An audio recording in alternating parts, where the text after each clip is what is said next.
Hi, everybody. Let's talk algorithms.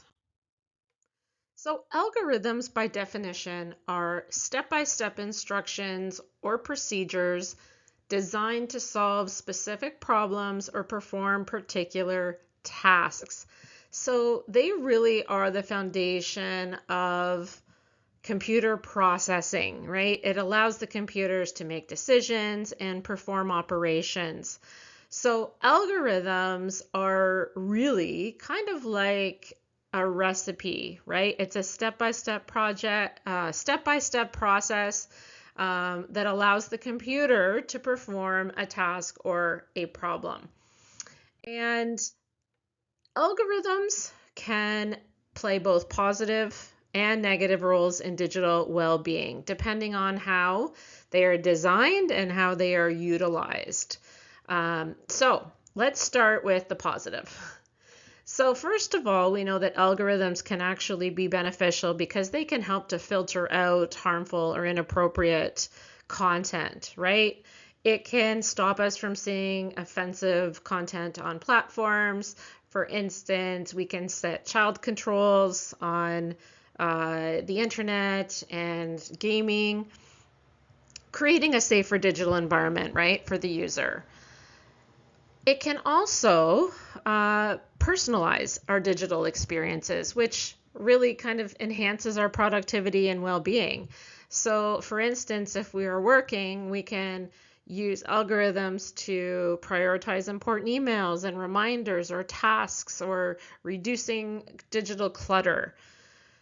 It can also remind us to take breaks, which is great for our digital well-being. It can help us to limit screen time or engage in other well-being activities, such as with our Fitbits or with just tracking our digital activities on apps on our phone. So lots of positive things that algorithms can help us with. And then lastly, it can also provide insights into our online behaviors, right? And it can help us to suggest changes to reduce stress and anxiety. So the more we know, the more it can help us. And that can lead to reduced stress and anxiety. And then it can also curate educational and informative content that is tailored to our interests. Sometimes it is nice to scroll through a feed and see things that are of interest, right? It can promote continuous learning and personal growth. So lots of positive ways that we can utilize algorithms. But there are also some negative consequences. And unfortunately, algorithms are often designed to keep users engaged for long periods of time. And this could potentially lead to addictive behaviors. And so that is obviously a negative consequence. It can also create an echo chamber or a feedback loop. And I'm going to talk about this in a couple of slides from now, but basically what it does is it reinforces these digital loops that we are in. We see content that reinforces previous beliefs. And so it really limits exposure to other diverse viewpoints, right? And that could potentially hinder us from being well-rounded individuals and having well-rounded perspectives, right? And that's what confirmation bias is. And echo chambers lead to confirmation bias. Confirmation bias is where we as individuals tend to seek out and notice information that confirms our pre-existing beliefs about things. So you might believe something and then you will start to see it in articles and you'll see videos about it and memes even and things like that will start being generated in your newsfeed, and it creates a problem because we don't see the contradictory evidence. So I will talk about that in a couple of slides.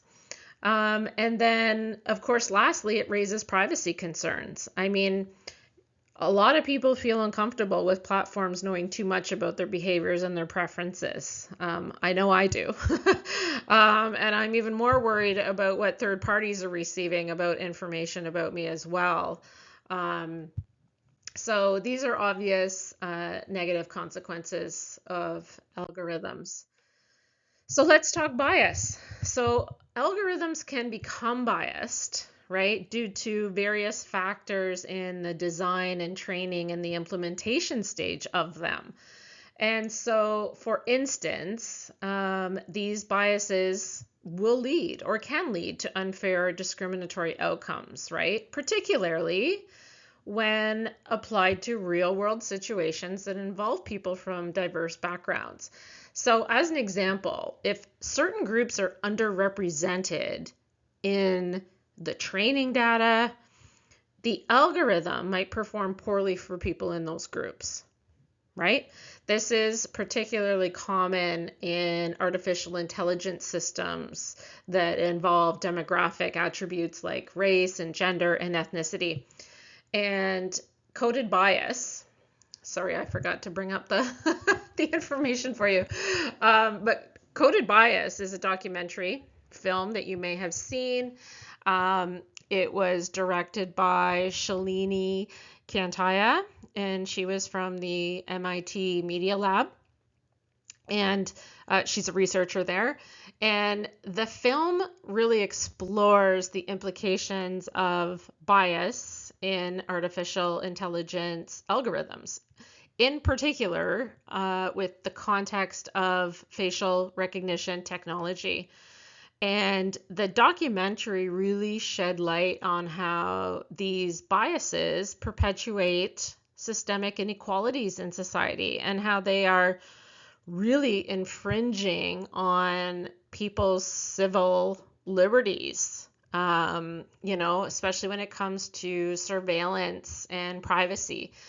And so it brought to light some really interesting things. If you've seen it, you already know this. But the research revealed that facial recognition systems are less accurate in identifying individuals with darker skin tones and as well as women compared to lighter skinned individuals and men. And it just shows, that this is disproportionately affecting marginalized communities. And it also kind of underscored the significance of biased AI on civil liberties, as I mentioned, right? Specifically, the right to, be free from surveillance, and the misuse that is associated with that. It has led to wrongful arrests, and it's led to invasions of personal privacy.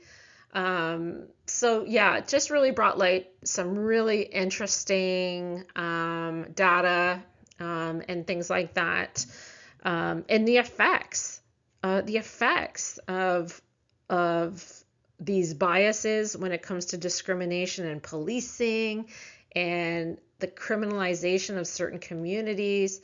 So really great if you ever get a chance to watch that. Again, it's called Coded Bias.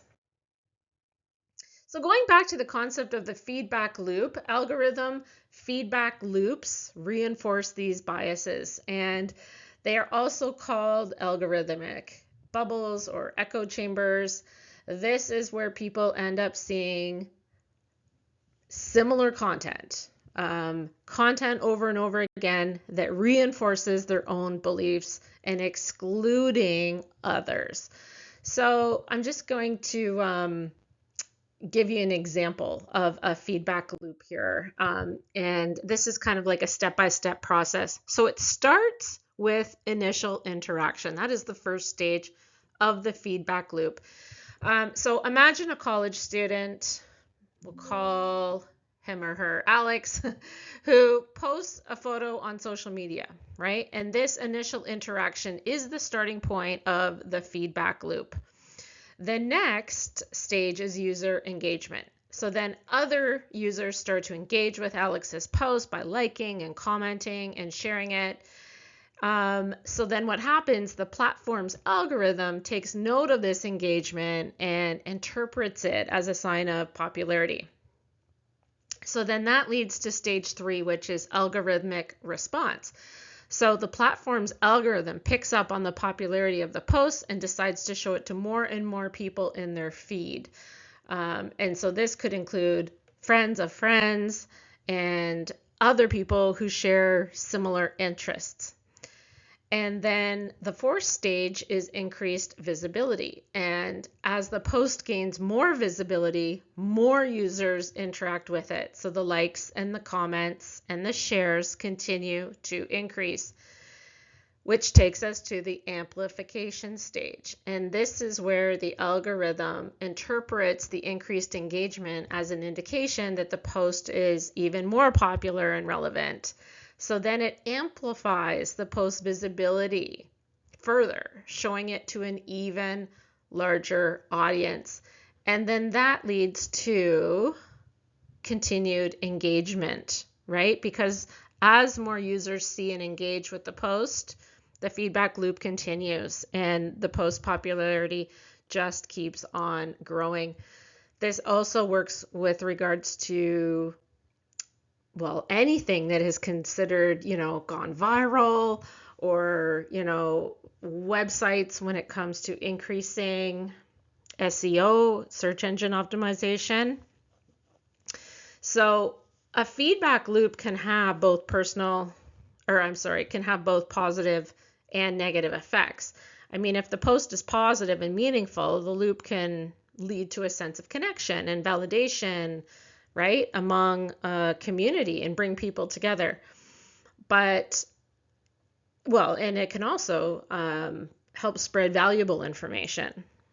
And on the flip side, though, if the post contains misleading or sensational content or mis or disinformation, then obviously that will reinforce, some negative behaviors. And unfortunately, we know that the internet is rampant with this type of information. So that, my friends, is the feedback loop.